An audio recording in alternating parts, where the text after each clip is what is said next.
En quoi la consommation a façonné notre modèle de société moderne? Aujourd'hui, je vais répondre à cette question et cette vidéo fait suite à une vidéo qui dénonçait la consommation et le mode de vie actuel qui a des répercussions négatives sur l'écosystème dans lequel nous vivons. Je vous recommande de prendre un bloc-notes pour pouvoir noter ce que je vais dire, pour vous entraîner à la compréhension orale. Je vous conseille également de poser toutes vos questions dans le chat de YouTube, et également dans les commentaires de la vidéo dès lors qu'elle sera rediffusée. Vous pouvez également mettre un like si vous appréciez la vidéo et vous abonner si ce n'est pas déjà fait. Et vous pouvez bien sûr conseiller cette chaîne à vos amis pour qu'ils puissent prendre connaissance de différents points de vue concernant les sujets de société.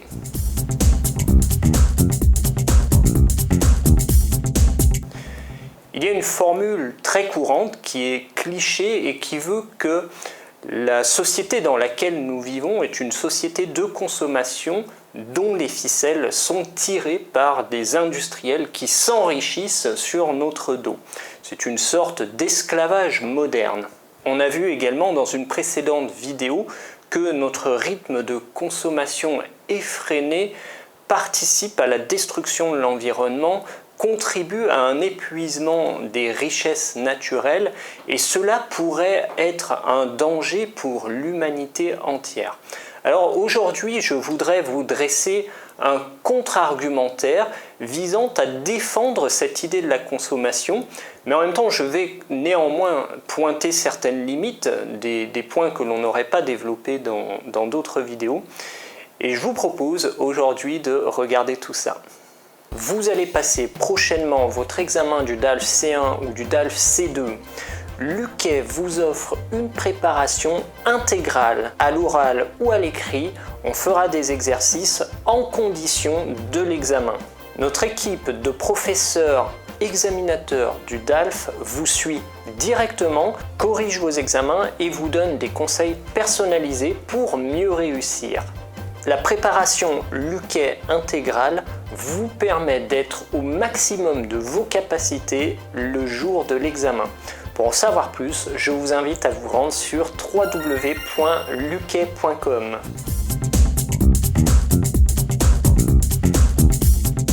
La consommation, qu'est-ce que c'est? C'est le fait d'acheter un produit qui peut être un produit alimentaire ou un produit matériel, par exemple un oreiller, un stylo, une voiture, ou également ça peut être le fait d'acheter un service, par exemple se rendre d'un point A à un point B en avion par exemple.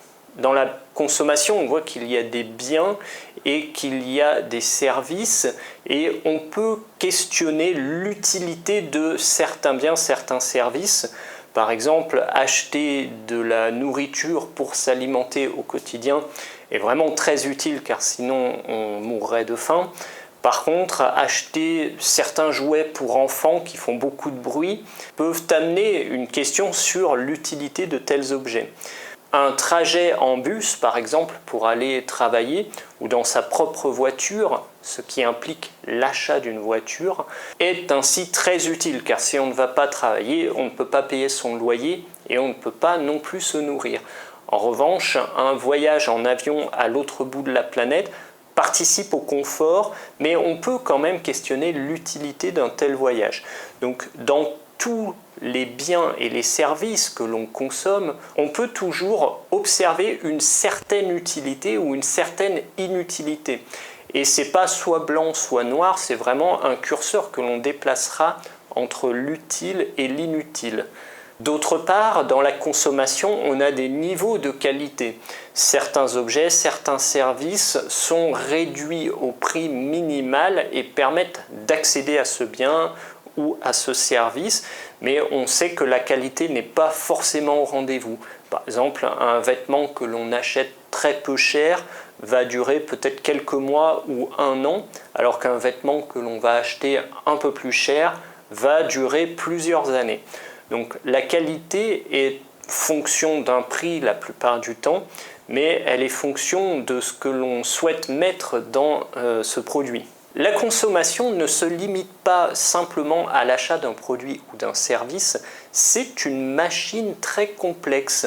C'est une machine dans laquelle on a des personnes qui fabriquent des objets ou des produits alimentaires.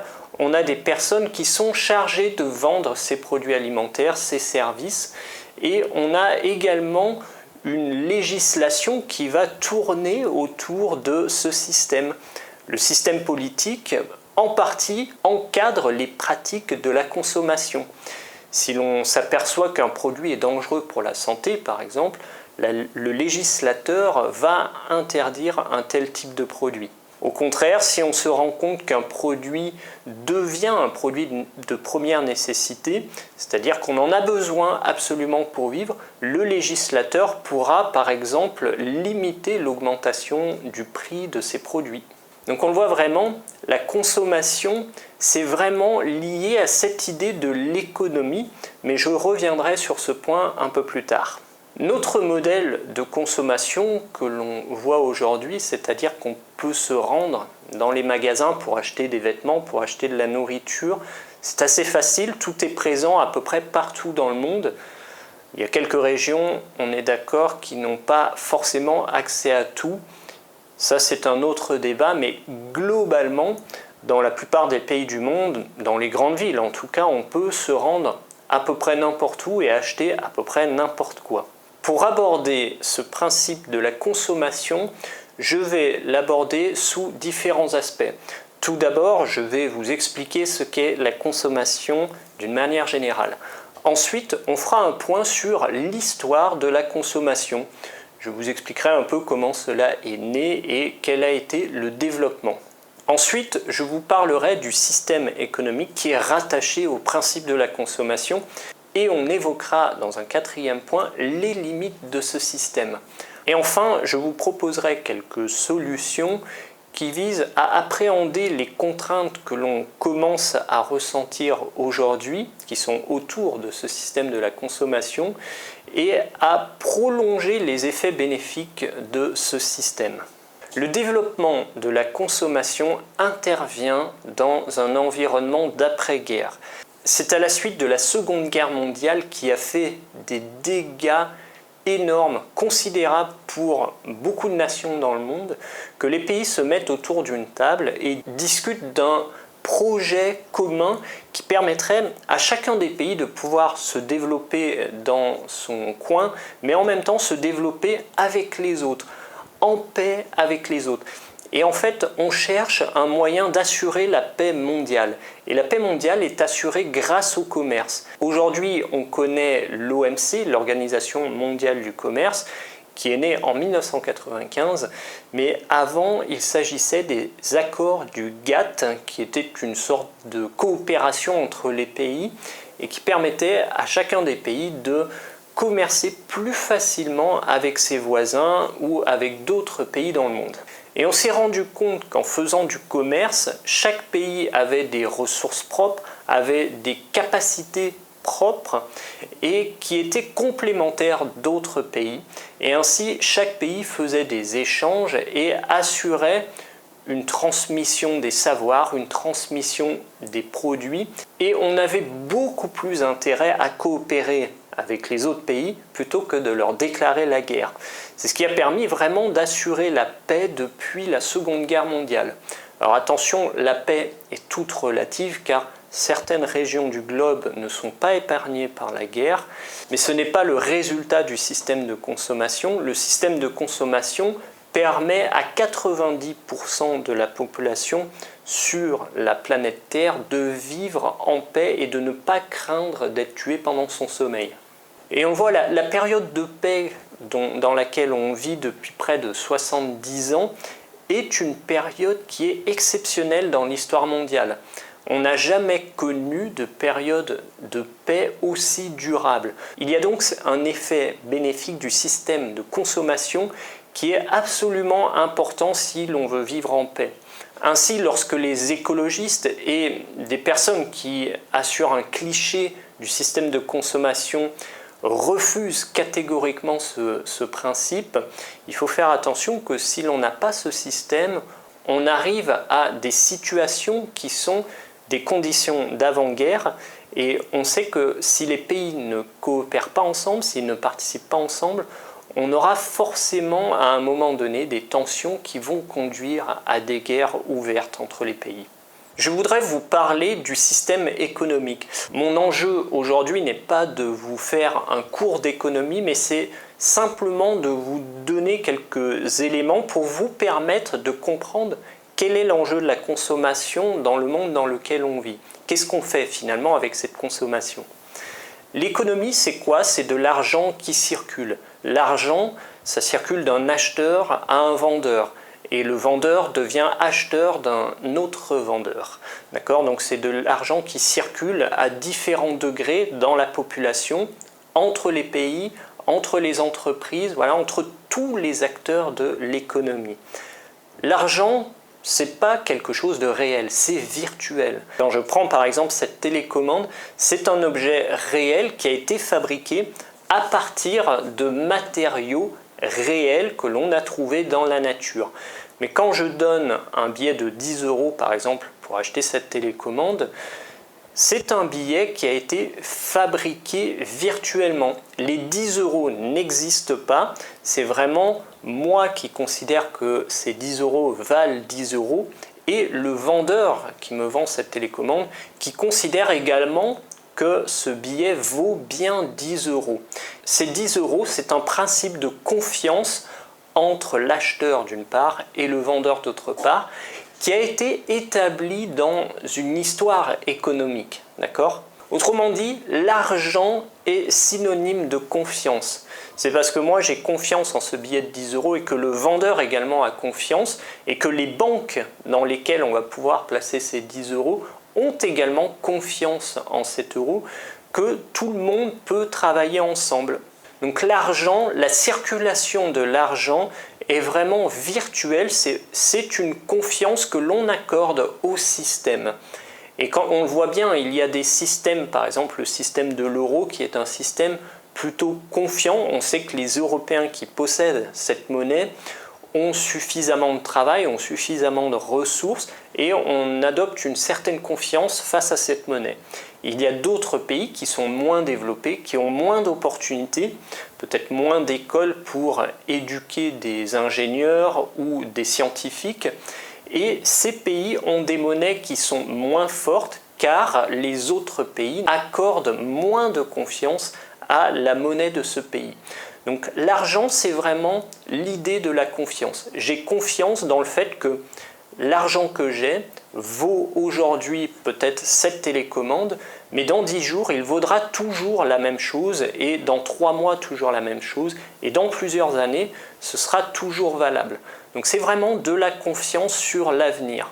Et souvent, quand on ne connaît pas le monde économique, on se dit que les économistes, c'est la politique, c'est des gens qui essayent de gagner l'argent au maximum sur le dos des autres, mais en réalité, les économistes tentent de maintenir une valeur à l'argent. Ils tentent de maintenir la confiance qui est portée au système. Donc retenez bien ça, le système économique et la consommation en particulier n'est qu'un système de confiance. Au-delà de tout ce que je viens de dire, avec ce principe de confiance, avec ce principe d'argent, on est capable de gérer des nouveaux projets. Par exemple, un État qui a gagné de l'argent grâce à des taxes, grâce à des impôts, est capable de financer des écoles, est capable de financer un système hospitalier. S'il a suffisamment de moyens financiers, les gens lui ont accordé la confiance grâce à l'argent et l'État peut redistribuer cet argent dans des services publics, dans des services de sécurité, c'est par exemple la police, l'armée, mais également dans des services éducatifs, l'école ou les centres scientifiques. Donc là, vous voyez bien que la consommation, elle est vraiment à la base de toute cette confiance et à la base de tout le système que l'on connaît à l'heure actuelle.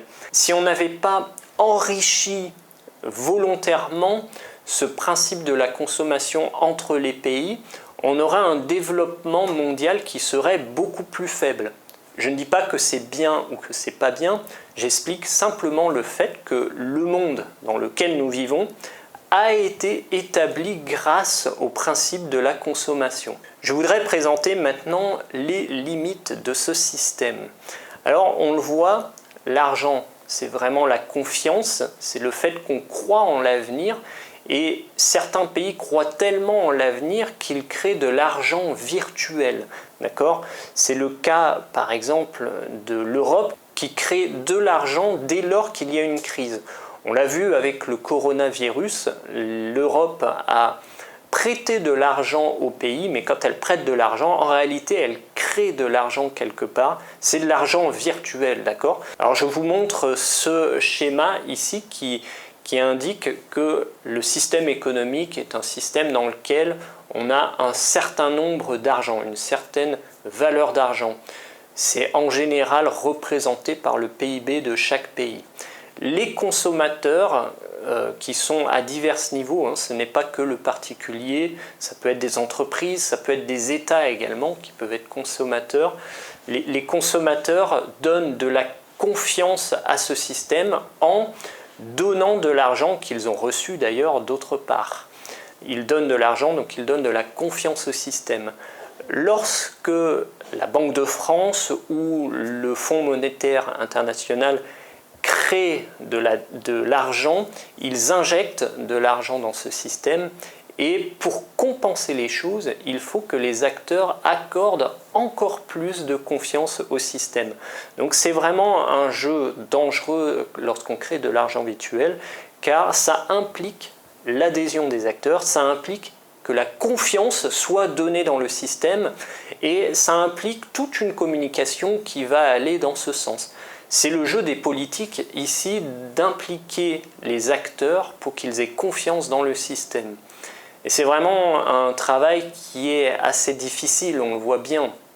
Mais aujourd'hui, imaginez que d'une manière ou d'une autre, la confiance se rompe. Soit parce que le système économique est trop virtualisé. Par exemple, si la Banque mondiale a fait trop de prêts au système, et que d'un autre côté, les acteurs ne veulent pas financer ce système, soit parce qu'il n'y a plus de résultats, soit parce qu'ils ont peur. Dans ce cas-là, le système peut se gripper. Vous imaginez une grosse mécanique qui se bloque d'un seul coup. Donc ça peut être la confiance qui est rompue, mais la raison du grippage peut aussi se trouver du côté des ressources naturelles.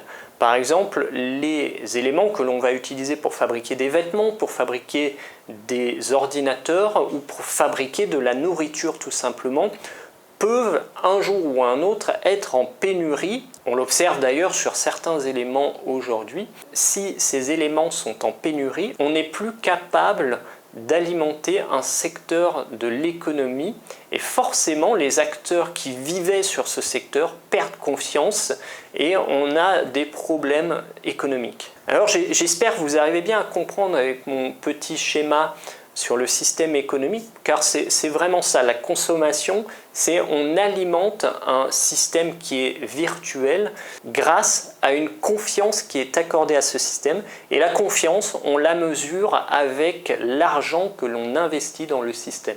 Et les dirigeants politiques choisissent bien souvent la solution la moins pire, car on sait que si l'on favorise un secteur de l'économie, ce sera forcément au détriment d'un autre secteur. Par exemple, si on a des producteurs de blé en France et que le blé, pour une raison ou pour une autre, ne pousse plus, les politiques vont choisir soit de soutenir momentanément les producteurs de blé, ils vont leur donner de l'argent pour qu'ils gardent confiance dans le système, ou alors ils vont choisir de détruire cette filière et de favoriser une autre filière pour permettre aux producteurs de pouvoir trouver un autre travail. Mais c'est jamais aussi direct et on voit que le monde économique est assez complexe en ce sens. D'autre part, on pourra souligner le déséquilibre de la redistribution des richesses. Pour bien maîtriser le français, vous avez besoin de faire des exercices pratiques et vous avez besoin qu'un professeur vous assiste. Je vous propose une série d'exercices pour préparer les examens du DELF B2, du DALF C1 et du DALF C2. Ces exercices sont présents sur www.luquet.com. Le prix varie de 10 à 20 €. Vous pourrez vous entraîner sur l'écrit, sur l'oral, et à chaque exercice, c'est vraiment un professeur examinateur du DALF qui vous corrige, qui vous montre vos erreurs, qui vous explique comment ne plus les refaire et qui vous donne des conseils personnalisés pour bien réussir l'examen. Si on voit des personnages américains pour la plupart arriver dans l'espace avec des moyens considérables, c'est parce qu'ils sont parvenus à captiver une partie du système économique. Ils sont parvenus à être des personnages clés dans le système économique. Le patron d'Amazon, par exemple, joue sur le fait que les personnes restent à la maison et consomment depuis chez elles des articles. Amazon se contente de livrer ces articles directement chez le consommateur. C'est un service qui a été exploité au maximum par Amazon et qui permet à son fondateur d'obtenir des richesses considérables. Ça, c'est un déséquilibre dans le système économique et on se demande vraiment pourquoi quelques pourcents de la population n'ont pas à manger alors que d'autres possèdent des fortunes considérables.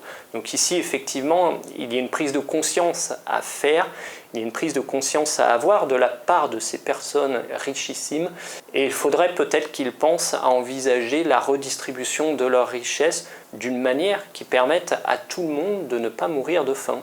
Ensuite, je parle des ressources naturelles. On a vu dans une certaine vidéo que le pétrole avait atteint son pic autour des années 2007-2008 et qu'aujourd'hui, on produit chaque année moins de pétrole que l'année précédente. Et un ingénieur que l'on pourrait citer, Jean-Marc Jancovici, propose que la baisse de la production du pétrole entraîne ce climat de morosité sur l'économie.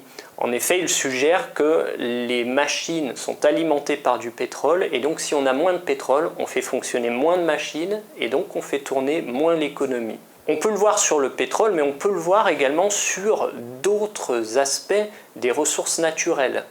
En ce moment, l'industrie automobile est pénalisée car on manque de certains produits naturels pour fabriquer des composants électroniques qui se retrouvent dans les voitures. On peut estimer que le siècle dans lequel on vit va voir certaines pénuries de matériaux et va voir certaines industries peut-être disparaître ou au moins s'adapter à ce genre de pénurie. Aussi, d'une manière ou d'une autre, je pense que le principe de consommation que l'on connaît depuis 50-60 ans et le rythme qui a été en augmentation constante jusqu'à très récemment va forcément diminuer dans les années à venir.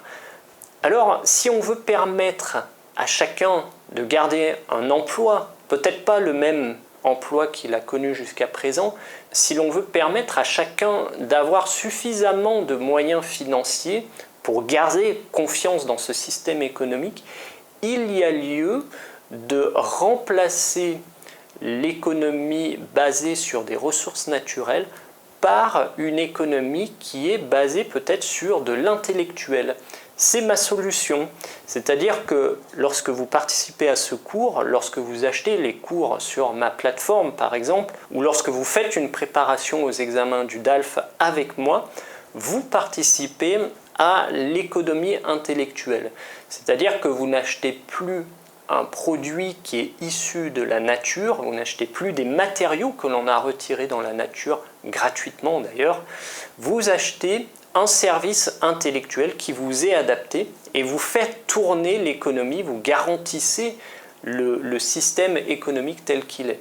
Donc lorsque vous faites travailler des coachs, par exemple, des coachs en nutrition, des coachs sportifs, vous faites travailler cette économie intellectuelle et je pense que les gouvernements devraient prendre conscience qu'il y a un enjeu ici considérable qui est qu'il faut transformer une économie qui est basée presque entièrement sur l'exploitation des ressources naturelles vers un modèle économique qui est plutôt basé sur le capital intellectuel. Notre éducation nous a permis d'avoir des compétences intellectuelles et ça, il faut pouvoir le valoriser pour permettre au système économique de se rééquilibrer. Et je réponds maintenant à vos questions.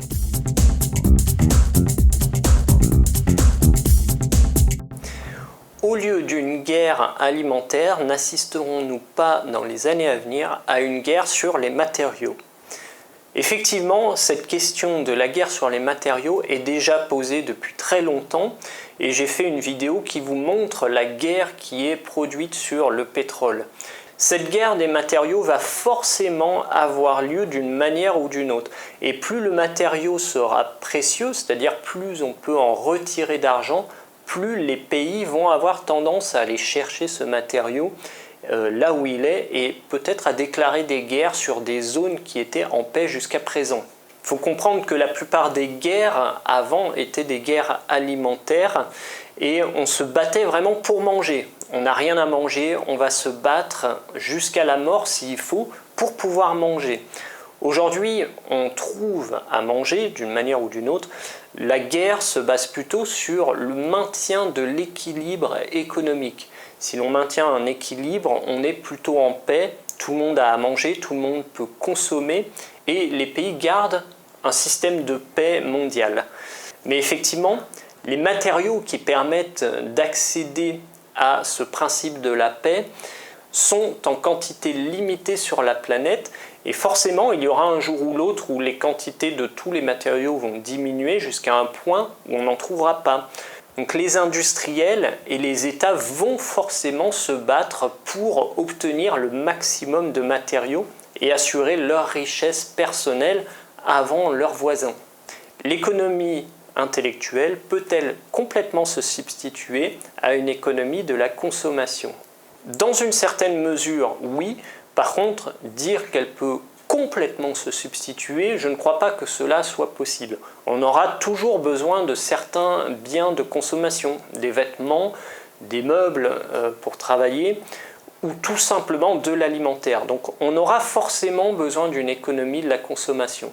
En revanche, on peut penser que l'économie intellectuelle peut contrecarrer une partie de la perte des revenus ou de la perte de la confiance que l'on aura donnée au système économique qui est due à la raréfaction de certains matériaux. Vous comprenez? Si on n'a plus beaucoup de matériaux pour fabriquer des ordinateurs, donc on ne peut plus financer des ingénieurs, on ne peut plus financer des personnes qui vont faire du marketing autour des ordinateurs, on peut avoir une économie complémentaire qui va permettre à ces ingénieurs ou à ces commerciaux de faire profiter de leur expérience. Ils vont pouvoir se reconvertir à des métiers de coaching. Alors peut-être qu'ils seront moins payés, peut-être qu'ils auront moins de moyens financiers, mais en tout cas je pense qu'il est toujours bon de réfléchir à une transformation et à utiliser les capitaux qui sont inépuisables, le capital intellectuel, par rapport à des ressources qui sont en quantité limitée sur la planète.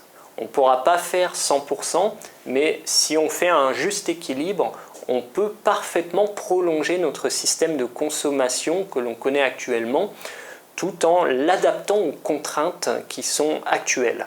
Voilà, j'espère que ce cours simplifié d'économie vous permet de mieux comprendre quels sont les enjeux de la consommation. Je pense que la consommation est synonyme de paix, car on le voit, il y a un principe de confiance qui est accordé entre les acheteurs et les vendeurs qui deviennent également des acheteurs. Et ce principe de confiance assure la paix entre les individus, entre les différentes organisations, les entreprises, les associations, les systèmes politiques et également entre les États.